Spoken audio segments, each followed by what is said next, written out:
Hello, everyone, and welcome to the Golden Astrologer Podcast. This is Deb McBride, and I am with you communicating from lovely Escazú, Costa Rica, where it is now dark, and where the frogs are chirping and the crickets are chirping, and you will hear them in the background. So that's quite lovely. The sounds of Costa Rica. And it is Sunday, the 29th of March in the year 2026. This is the last podcast of the month of March, as April 1st is Wednesday of this week. And that's pretty incredible. We are now 1/4 of the way through the new year. And it always amazes me how quickly time goes. But yeah, it seems like it's going particularly quickly. I want to comment on this past week because we had a lot of significant aspects. We had the Sun conjuncting Saturn, and then sextiling Pluto, and then Venus Chiron, and there was a lot of energy, the Saturn-Pluto sextile. There's been a lot of, I think, heavy energy, and even after we got past that Sun-Saturn, I still felt that the week was heavy, and I felt that it was difficult. I don't think this was a smooth week. I think that there was a lot of energy that was hanging in the air, and it felt like a push to get through it. And that's what Saturn does. It makes us push forward, right? It makes us really connect with what we want and go get it, but we have to really overcome the obstacles and get ourselves past all of this. So it's extra work, and that's why Saturn is always about work and really stepping it up, because it requires extra effort on our part. And Saturn also makes us think of things like, well, why should I do that? Well, what should I step forward for? Well, what am I going to really gain from it? And it's associated with depression and lack of motivation, because it's always about this part of us that doesn't want to really step forward. There's always a little part of us that doesn't want to step forward, or that's anxious about stepping forward, afraid of stepping forward,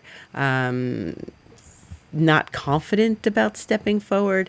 And so the extra oomph Saturn requires is really satisfying and achievement oriented in the end. And we always feel like we've gotten somewhere after the Saturn fact, after the fact with Saturn, right? So that's why it's important to pay attention to how we're feeling during these aspects, because it may feel like we're not really getting anywhere, and Saturn is particularly good at making us think we're just not achieving anything, and why continue? So that's why they call Saturn the old devil, right? So in the meantime, we are past Saturn, and now we are moving into a new week with new aspects, and I think a lot less of the fraught feeling that we've been having in the last weeks. Okay, so it's going to be a little while before, I think this week is the break before we go into something else, right, with Saturn and that, something hitting Saturn and Neptune. So right now, we've got Venus at 29 Aries, and she's getting ready to leave Aries because tomorrow she goes into Taurus, one of her favorite signs, which is one of her signs of rulership. And she goes into Taurus at 12:01 p.m. Eastern Time tomorrow, March 30th, and she's going to be there for a few weeks, so that's a good thing. This is good. Something in the world is turning in the right direction. All is right with the world when the goddess is in one of her favorite places.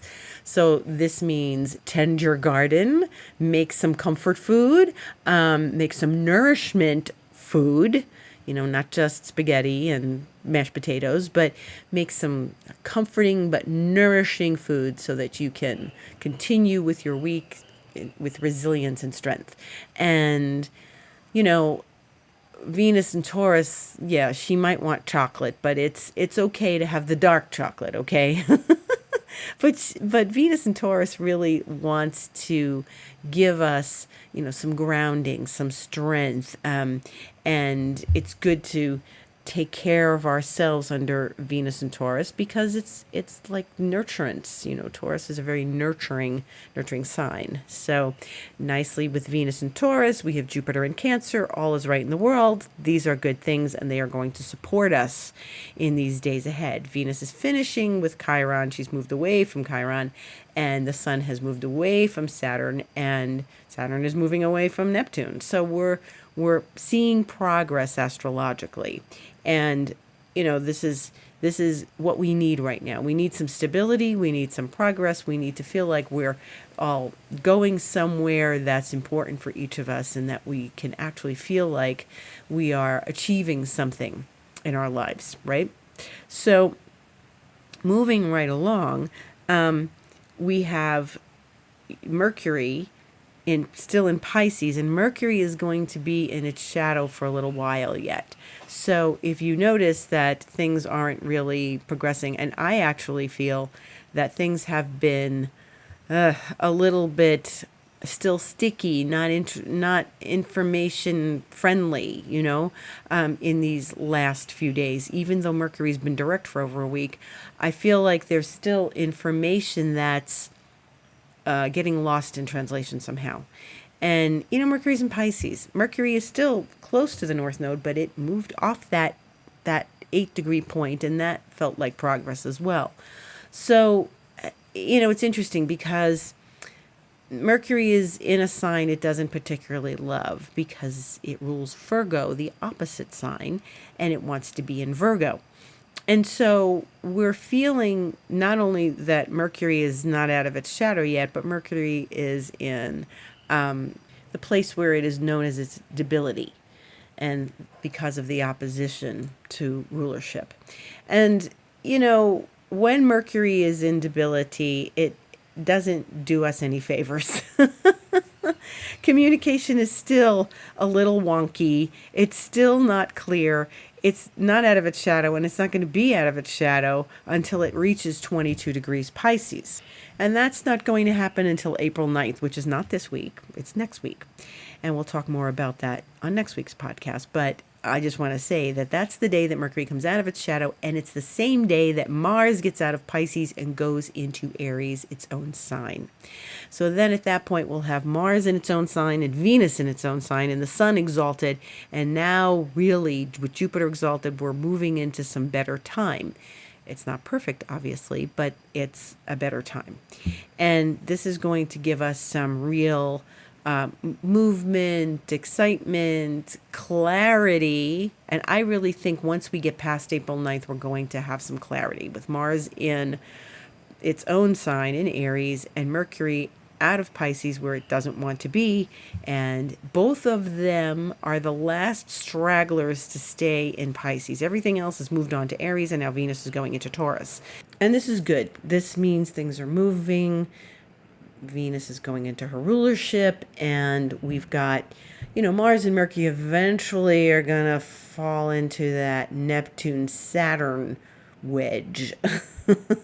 But we don't have to worry about that just yet, okay? We'll get probably Mars-Neptune right after it goes into Aries, but that's not this week's podcast. So this week's podcast does, however, include a full moon. And this is great because the full moon now is free of eclipses. This is not something that's kicking out the eclipse period. This is not part of the eclipse period. This is not starting the eclipse period.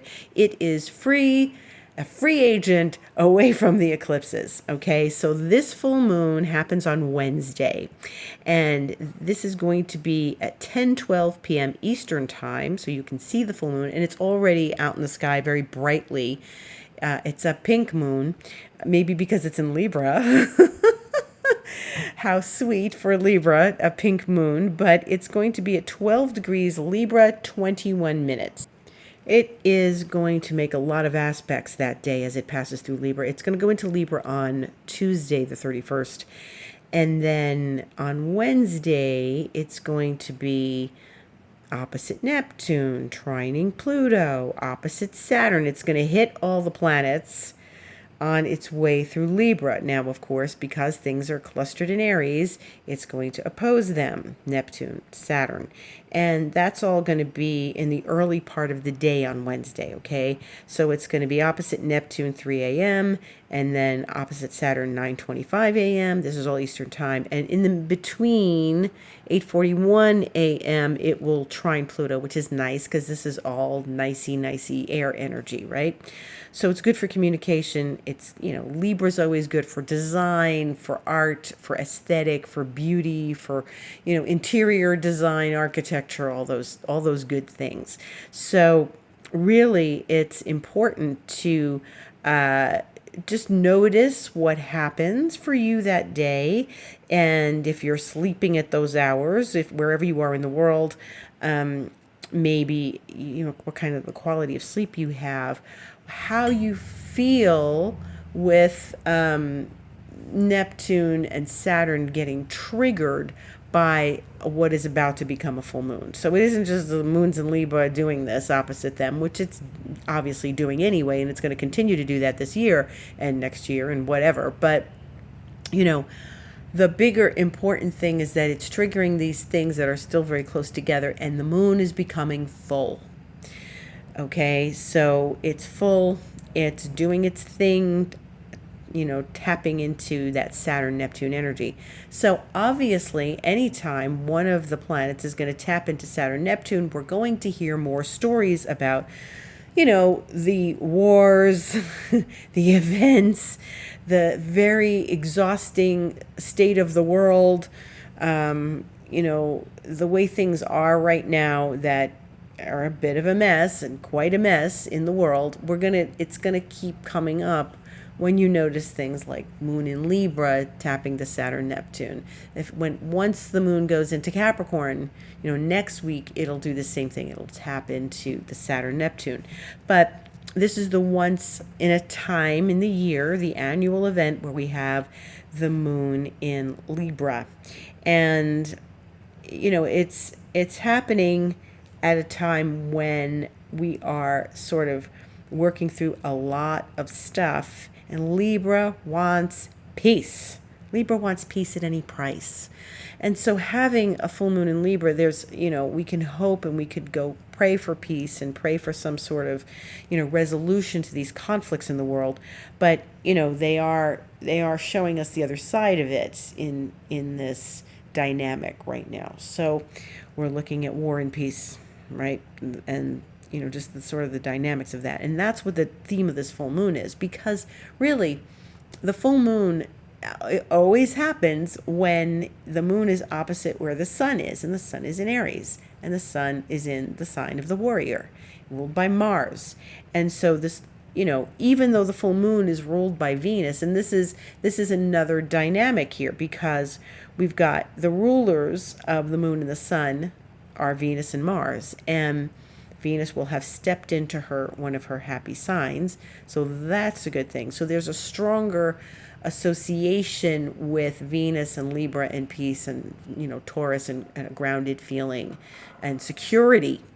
And so that doesn't mean that everything's going to end and it's going to be rosy, pink moon on Wednesday, but maybe there's some light in all of this that we are going to be able to notice. Okay. Now, it's funny because I had 2 Aries friends in the last week say to me, I think I'm seeing the light at the end of the tunnel.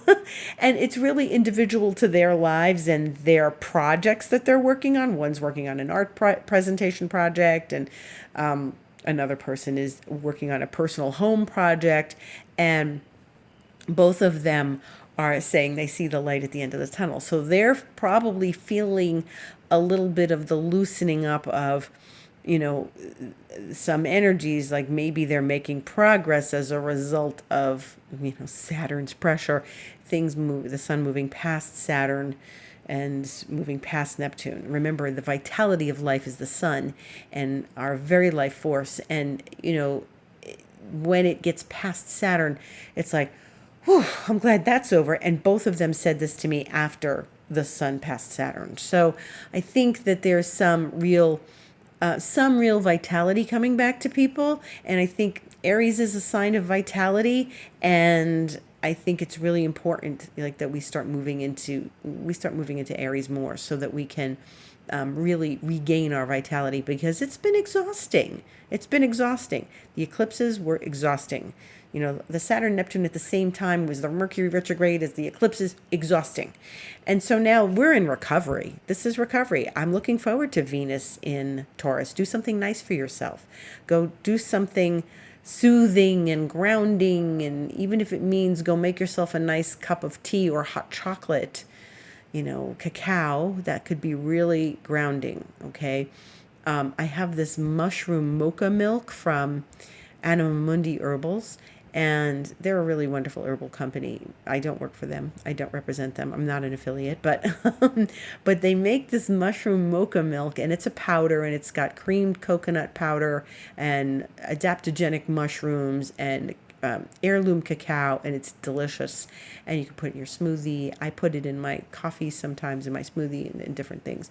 But you could put it in your hot chocolate. But it's a very, mushrooms are grounding. You know, they're, you know, turkey tail and cordyceps. They're reishi. They're very grounding, and they are very earthy. They're very earthy. So, you know, things like that. Look to herbs and things that could be potentially very grounding for you during this time, and do some grounding exercises. Go for a walk, you know, step out and get into nature. Now that, like, the northern hemisphere is experiencing the beginnings of spring, you know, it's good to touch nature again, and to connect with what's going to be coming forward and blooming and stuff. And that's the beauty of Taurus, you know. So I'm happy that Venus is going into Taurus tomorrow.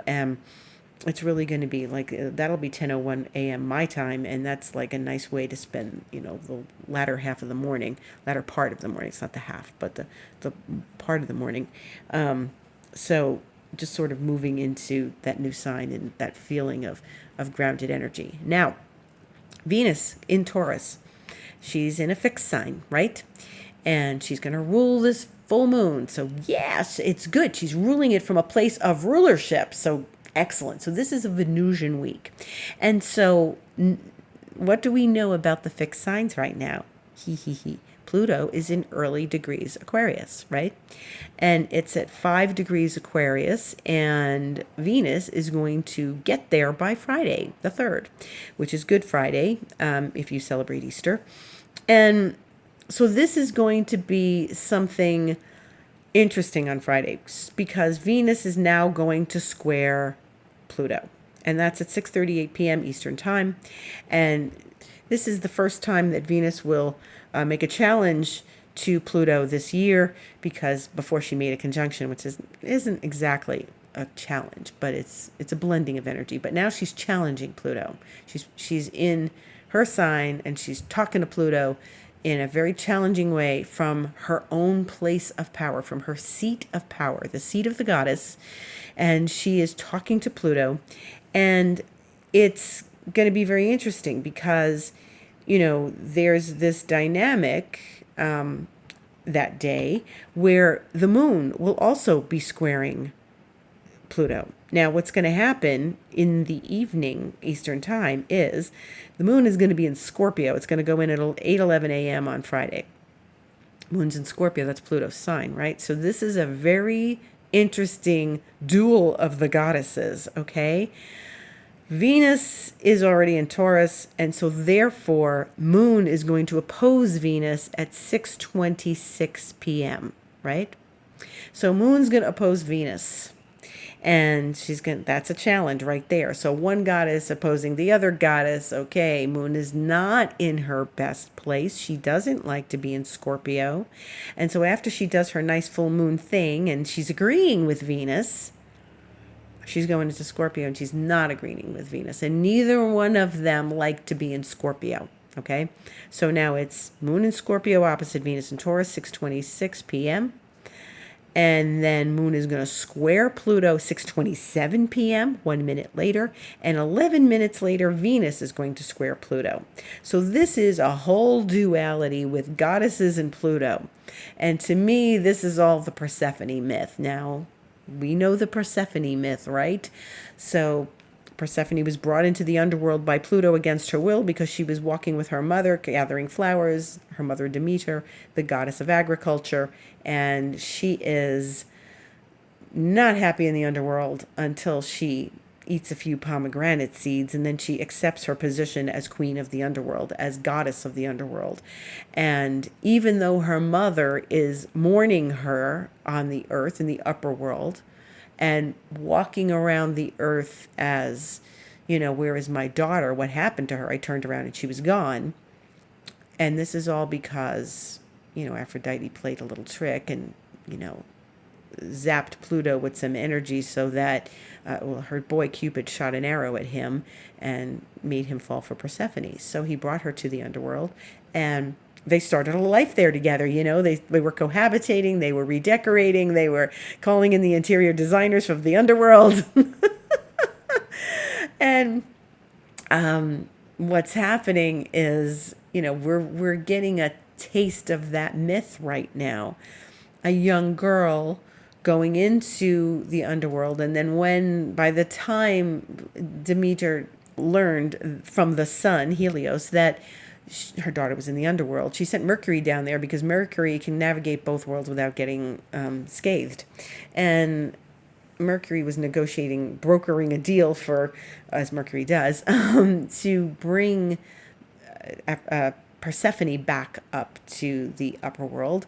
But because she ingested those pomegranate seeds, they could not allow her to live in the upper world full time anymore. She had the knowledge of the underworld. And she's, let's face it, she's goddess of the underworld. She reigns domain there now. She's called the interior designers, right? She's made a home. And so she's now in a situation where she can only be in the upper world 6 months of the year and in the underworld the other 6 months of the year. And I know it's been a while since we told this myth, but if you've not heard me say this before, this is the Persephone myth. And this is why half of the year the earth is barren, because Demeter is mourning her daughter in the underworld, and the other half of the year the earth is blooming and thriving and producing bounty and fruit and vegetables and agriculture, because the goddess of agriculture is alive and happy because she is with her daughter, spending time with her in the upper world. And obviously she couldn't go visit her daughter. That's one thing. You don't want your mother visiting you in your new marriage with your new husband. You live in a place where she can't go. Where the mother-in-laws can't go. So then your husband doesn't have to deal with his mother-in-law. But when you come to the upper world and you bring your husband with you, you can actually see your mother and, on her domain though. But very interesting. So yes, we have this duality of the goddesses talking to Pluto. And so this is a very interesting dynamic on Friday. And it's Good Friday, so it's, a Christian holiday. And it's very powerful. This is a powerful dynamic of lust, of love, of empowerment, of full feminine energy, power.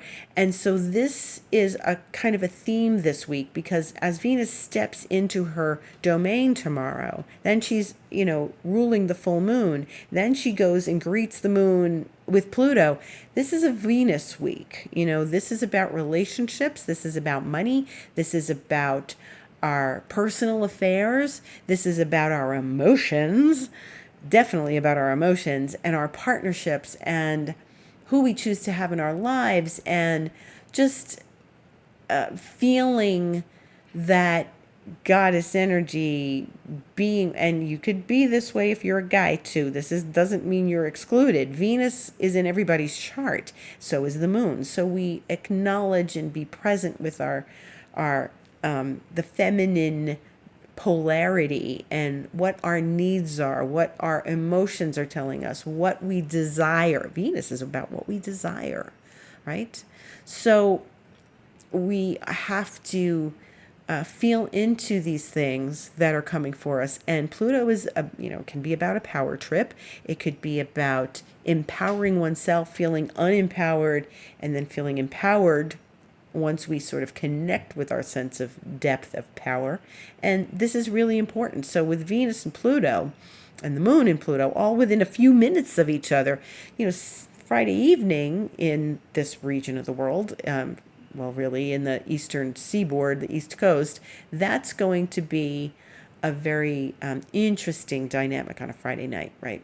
And then, of course, wherever you are in the world, you're going to experience this. Maybe, if you're in Europe, it's going to probably be at midnight. Maybe it'll affect you earlier in the day. Maybe it'll be a sleepy thing. You'll have a dream.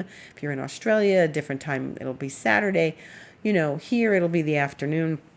But the thing we want to pay attention to is our feelings of empowerment versus disempowerment, our feelings of, security, and watch where you have some uncomfortable feelings that may arise from these challenges.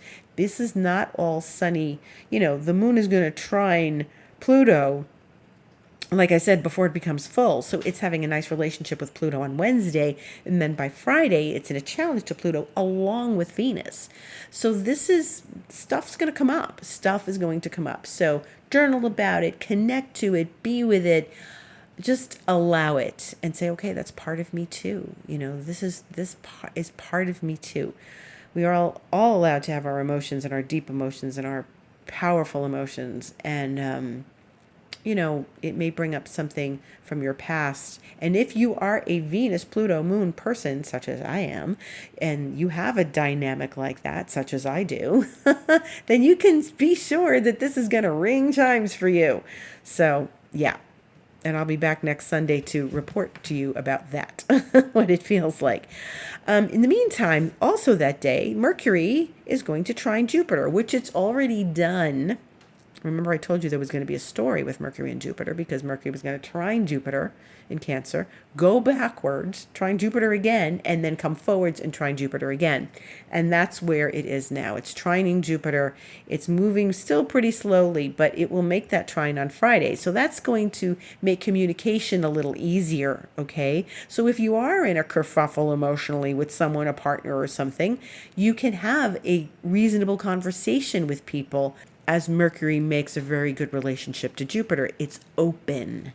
It opens the door for conversations. So that's good. That's good. We like this. And so the other thing is that by the time I come back to you next Sunday, which is Easter, I may do this a little earlier on Saturday or something because I think we're going to be having an Easter thing, or maybe it'll end in the afternoon. I'll do this in the evening like I always do. But I'm still doing my podcast. And the sun is going to be squaring Jupiter. So that's at 6:23 p.m. next Sunday, the 5th. And the sun's going to be in Aries, squaring Jupiter. It's already going to be halfway through Aries, and it's got a few more weeks to go before it enters Taurus. But it's making the square to Jupiter. So it's already reached the cardinal stuff that's in early Aries. And then, we have a lot of cardinal energy right now with Saturn and Neptune in Aries and Jupiter in Cancer. This is all initiatory energy. The cardinal energies are in the ones that initiate: Cancer, Capricorn, Aries, Libra. So, we're having the moon in Libra, we're having a full moon in Libra. So there's a lot of cardinal energy still with us and it's going to be for a while because of Saturn and Neptune in Aries. But Jupiter right now is just sort of making that more abundant, a full moon in Libra. And so anything that's going to start passing through Aries is going to give us that jolt of cardinal energy, the desire to motivate ourselves and get ourselves moving towards a goal and initiating new projects and things, like my Aries friends who are seeing the light at the end of the tunnel. And so that's very interesting, and it's good to take advantage of this energy. It's good to take advantage of cardinal energy because we haven't seen a lot of it in a while. Pluto and Capricorn, that was cardinal, but I don't consider that very motivating for all those years. But now it's like Jupiter and Cancer and the sun in Aries and you got a little Saturn, Neptune, but it's like, okay, we're starting the zodiac anew, right? And that's different. Aries is very different energy than Capricorn anyway, despite that they're all cardinal. I always think of Aries as a real, let's light that fire. And right now we want to light our fires and we want to get things moving. And that is what our week looks like. So pay attention to Venus. Think about what you desire. At the end of the week, feel into your sense of empowerment. You're powerful, you're powerless. Also this week, pay attention a lot to what you're wishing for, what you're desiring. Venus is being a little indulgent, when she goes into Taurus. She's all juicy and yummy, and she wants new clothes and and a beautiful lunch and a spa day and everything, and getting her nails done and stuff. So she's really a little more like, I want to go spend some money and feel good, feel pretty. And I want to get ready for spring and stuff and plant my garden. And, so pay attention to your desires, your emotions, what you're looking for, where your attention is going, as Venus guides us through this week, which is going to be very interesting. In the meantime, if you'd like a session with me, just ring me up. Go to my website, thegoldenastrologer.com, and connect with me there. Click book online, and you'll go to the page where you can book a session with me, whether it's astrology, so we can look at your chart and see how all of this is happening for you, or it's Reiki, and we can do a beautiful session of, clearing and connecting and being with spirit. Or if you want to do expansion mentoring with me, that's a more longer term project, 3 months, 6 months, 12 months. And you can always write to me, info@thegoldenastrologer.com or deb@debmcbride.com, to find out more about expansion mentoring. I'm on Instagram, The Golden Astrologer. I haven't been on a whole lot lately, but when things are going on like this week, I'll probably talk more about Venus. So you can stop in on Instagram and see where I'm at, and hear about the day-to-day feelings of what's happening and what to look forward to. The challenges, the excitement, the creativity, all within our reach this week. Thank you so much for listening. A beautiful week to each and every one of you. Many blessings, much gratitude to everyone. And I will see you on this podcast and on the internet this week. Many blessings. Have a beautiful week.